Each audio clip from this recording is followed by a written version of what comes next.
ಭ್ರಷ್ಟಾಚಾರಿಗಳು ಸುಲಿಗೆಕೋರರೇ ಹೆಚ್ಚಾಗ್ತಾ ಇರೋ ಜಗತ್ನಲ್ಲಿ ವಿಶ್ವಶಾಂತಿಗಾಗಿ ಇಲ್ಲೊಬ್ರು ಡಿಫರೆಂಟ್ ಆಗಿ ಯಾಗ ಮಾಡಿದ್ದಾರೆ. ಯಶಸ್ವಿಯಾಗಿ ಯಾಗ ಮಾಡಿ ಪ್ರಪಂಚದ ಹಿತ ಬಯಸಿದ್ದಾರೆ. ಏನಿದು ಯಾಗ, ಯಾರದು ವಿಶ್ವದ ಹಿತಕ್ಕಾಗಿ ಯಾಗ ಮಾಡಿದ್ದು ನೋಡಿ ಈ ರಿಪೋರ್ಟ್.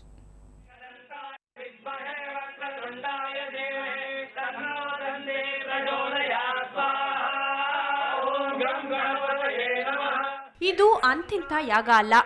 ರಾಮಾಯಣದಲ್ಲಿ ರಾವಣನ ಮಗ ಇಂದ್ರಜಿತ್ ಮಾಡಿದ್ದಂತಹ ಕಠಿಣ ಶರಬೇಶ್ವರ ಯಾಗ.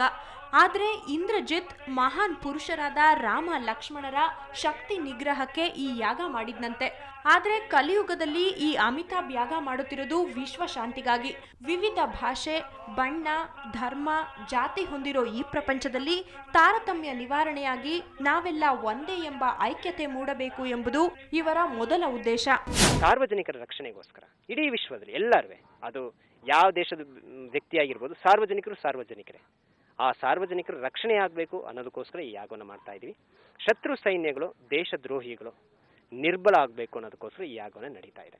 ಅದರ ಜೊತೆಗೇನೆ ದೇಶವನ್ನ ವಿನಾಶದತ್ತ ಕೊಂಡೊಯ್ತಿರೋ ಅಣುಸ್ಥಾವರಗಳು ನಿಷ್ಕ್ರಿಯವಾಗ್ಲಿ ಅಂತ ಪ್ರಾರ್ಥಿಸಿ ಹಾಗೂ ಶತ್ರು ರಾಷ್ಟ್ರಗಳು ನಾಶವಾಗಬೇಕು ಅಂತ ಈ ಯಾಗ ಮಾಡಿದ್ದಾರೆ.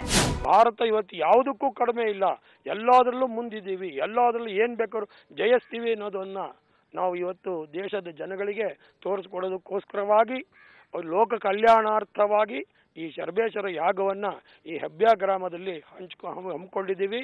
ಅದೇನೇ ಇರ್ಲಿ, ಈ ಕಾಲದಲ್ಲೂ ಇಂತಹ ಕಠಿಣ ಯಾಗಗಳನ್ನ ಮಾಡೋ ಮೂಲಕ ವಿಶ್ವಶಾಂತಿಯ ಮಂತ್ರ ಜಪಿಸ್ತಿರೋ ಇವರ ಕಾರ್ಯವನ್ನ ಮೆಚ್ಚಲೇಬೇಕು. ರವಿ ಪಾಂಡವಪುರ, ಸುವರ್ಣ ನ್ಯೂಸ್ 24/7.